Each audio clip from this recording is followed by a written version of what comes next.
welcome.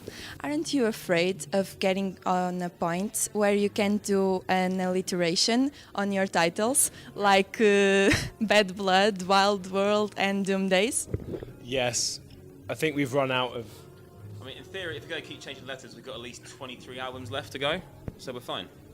But it was a tricky rule to set for ourselves, and I guess Doom Days felt like it fit really well to the theme of the album, but there will come a time where we have to change it up completely. Your second album, Wild World, is about the problems that we are facing nowadays. And the next one, Doom Days, will be about forgetting those problems and enjoying life, even if it's just for one night. Would you like to continue this line of thought? And which theme would you choose? Whoa, good question.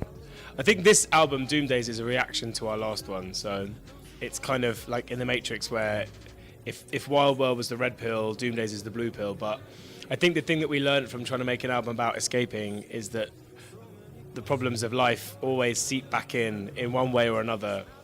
I think it would be nice on our next album to look at something completely different. But it is, creatively, it's really nice to have a bit of a concept to work around when you're making an album. So what do you think we should do next? NASCAR meets the Renaissance. So what can we expect from the Doom Days? Good question. It's 11 songs, about 40 minutes. It's a lot of different. It takes you through one night. So, you know, from the opening track is all like really exciting, wanting the night to continue, and it takes you through the sort of trippy moments of the night, through a breakup, through a rave and a one night stand, and all these different moments, and they're all represented by quite different sounding songs.